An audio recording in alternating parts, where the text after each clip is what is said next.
Said before, my newspaper is the most prestigious, the oldest quality newspaper in the country. And I think it's dying. Not because it's not selling enough copies, but because the whole quality newspaper in Romania is dying. I'll get back to that later. First, I must apologize if my speech will appear to some of you as light, lacking in academic substance, and improvised. That's because it is improvised. I mean, I was prepared to give you a lecture from high moral ground about the injustice of presenting and representing Romania as a nation of sieves of beggars in much of the Western media. It was a speech filled with righteous indignation about the sensationalism and populism that so often make their way up to the front pages on the expense of the facts. But then, just before I boarded the plane, somebody nicked my laptop in Bucharest. So much for the lecture, so much for the righteousness, right? So I found myself in front of you reading from handwritten notes. Handwriting is a very dangerous thing because it gives you time to think, and thinking is always a very dangerous thing. Handwriting is so basic that one cannot help, I couldn't, but to think back to the basics of our profession, which in my opinion are reporting hard facts and putting them in the right light in order to make a true, revealing, and meaningful story. This art of doing basic fundamental journalism is, I'm afraid, dying, at least in my country, is. We're all familiar with the term media mogul. Names like Rupert Murdoch and Silvio Berlusconi pop up immediately into one's mind with an almost instant profile. Filthy rich people who won't stop for nothing in order to get more money, more influence, more power by the means of their media outlets. The phone tapping scandal surrounding the news of the world is troubling to say the least, especially if the stories about tapping the phones of the victims of the families of the victim of the terrorist attacks and of the fallen soldier prove to be accurate. But in 15 years of journalism, I've learned that there are no limits to which we can lower ourselves. In moral terms, I mean. All of the above are serious matters of great concern and reflection for all of us. But in my country, they will be considered peanuts. Mere decadent and stupid scruples, unworthy of second thought. I must say I have a different point of view about the Romanian protests than my colleague here. And that's because I was a very enthusiastic participant of the original demonstration in the Piața Universității Square. That was in 1990. During 53 days back then, we have protested against what we thought it was the confiscation of the revolution by the neo-communist regime of Ion Iliescu. Okay.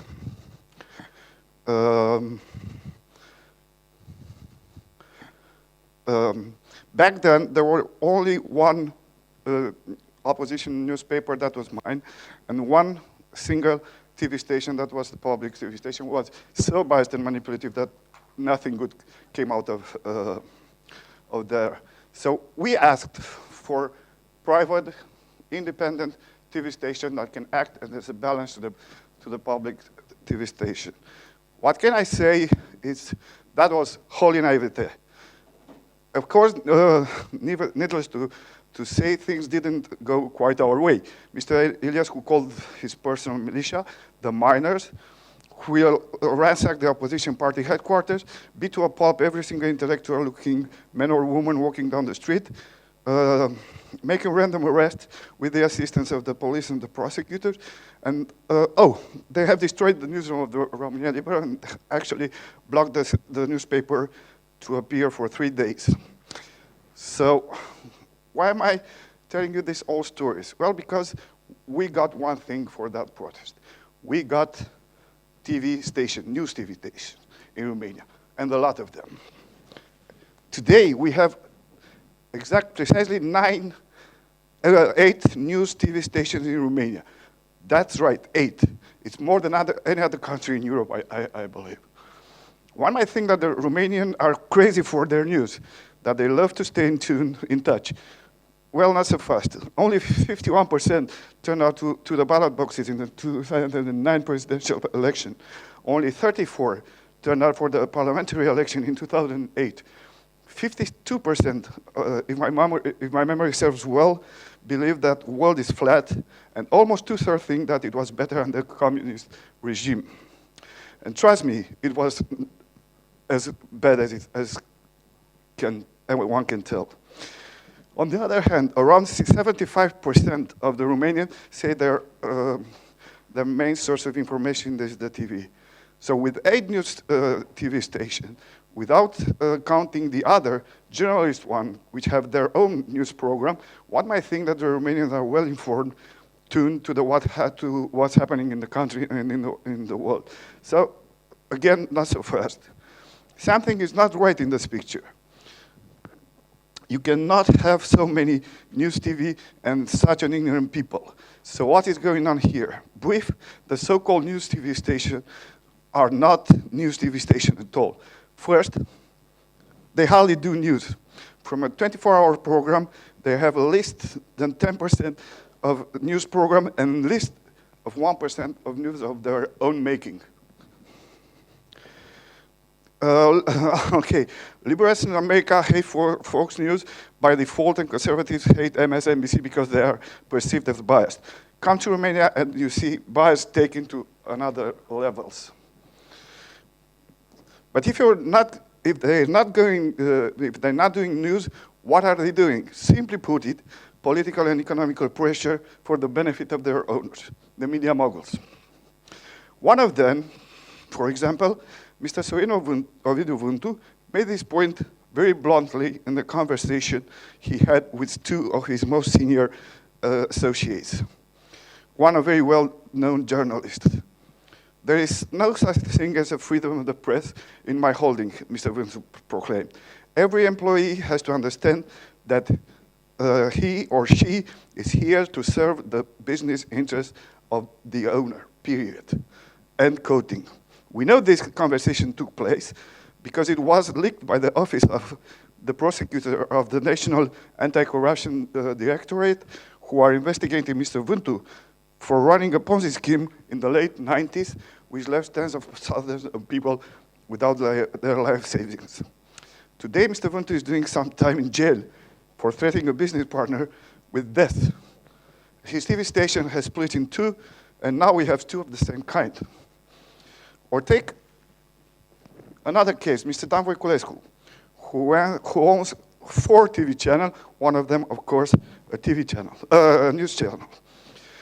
Mr. Voiculescu was a collaborator of the former Securitate, the secret police, certified as such by a decision of the Supreme Court. He's a very successful businessman who has managed to make a fortune from energy deals after he placed his most trusted man as a Minister of Economy. Today, this trusted man awaits his trial for high treason. For his position of Vice Chairman of the Senate, Mr. Voiculescu convinced his peers to pass a bill known as the Voiculescu Law that effectively blocked the restitution of properties confiscated by the communist regime only because he lives in one of these houses. And he hates the current president. I'm not here to defend the president. He can do that for himself. But this kind of hatred is very visible in the programs and talk show of his TV channels. Actually, for the last 7 years, 5 days a week, this TV station, Antenna 3, it's airing a show that is doing precisely that, viciously attacking and smearing the adversaries of Mr. Voiculescu, especially the president. The problem is that the language promoted by Mr. Voiculescu TV channels has spilled into the political arena and is poisoning the political process right now. We're now in a situation where the opposition called a parliamentary strike, whatever that is. The legislative process has been made very, very difficult, and there is no solution in sight because there are no political dialogue anymore. The Romanian political leaders are no longer doing their jobs for which they were elected. Instead, you can see them every day and night in TV studios yelling at each other and calling each other names. This is not newsmaking, and surely is not press by any standard. It is power playing and influence trafficking at the national scale. Finally, the last case I want to bring before you is that of Mr. Dan Diaconescu. Mr. Diaconescu's TV channel, the OTV, has specialized itself in a sort of sensationalist, tabloid, almost fictional shows that he sells as hard facts. To understand what I'm talking about, it suffices to tell that a couple of years ago, he called a psychic in the studio and made him talk with nobody else than Mr. Ceausescu himself. But that's okay. This kind of programming is taking about 80% of the OTV program. The other 20%, I'm afraid, consists of shows designed to blackmail and extort money, a large amount of money from various businessmen. It is actually racketeering by TV. At least that's what the prosecutors who arrested him for a brief period of time last year are claiming. So the effect of that was instant. Immediately after he came out of jail, he denounced the accusation against him as a political witch hunt, registered his own party under the name of the People's Party, Dan Diaconescu, and declared himself a candidate in the next presidential election. 1 year on, the People's Party has 12 to 14% in the polls, which will make it the fourth bigger party in the country. And Mr. Diaconescu's best political associates are to find at the extreme right, very xenophobic extreme right. I only gave 3 examples of the media moguls using the media as a tool to advance their private interests. But there are many more. And today, after 20 years, we find ourselves in the position to rely on public television for professional news and fair reporting. The irony is so thick, it is quite unbelievable for me. But the story doesn't end here. The public TV has a governing body named by political parties. 2 weeks ago, this governing body illegally terminated the contract of the news department of the public TV, a well-known journalist, on the pretense that she reached her retirement age. So they promptly retire her by force. Why did they do that? Well, because in November we will have general election, and no political player wants fair and balanced news in an election year. That's also the reason a brand new news channel appeared last week, and another one is inaugurated today as I speak. Where is all that leaving the art of reporting hard facts and true stories? I'm afraid at the very fringe of the Romanian media.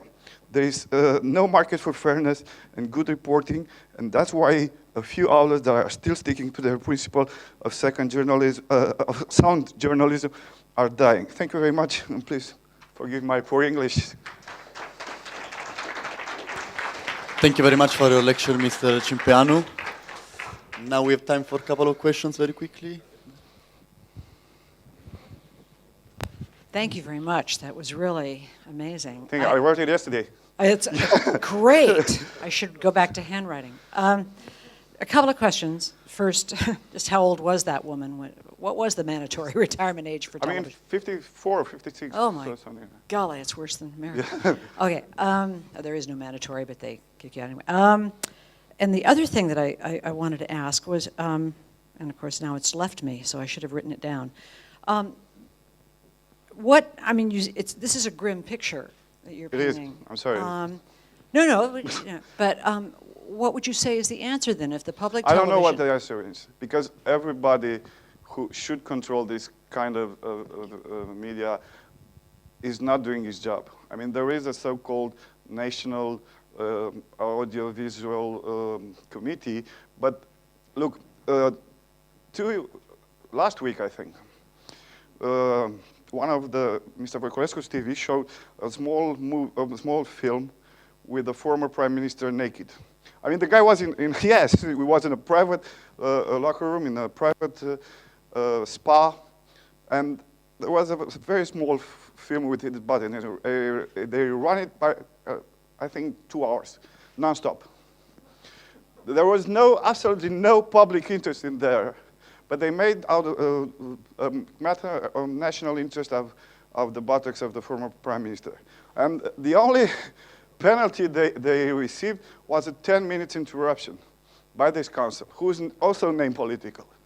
So the body who should sanction these anomalies is not doing his job, because it's blocked at the political level.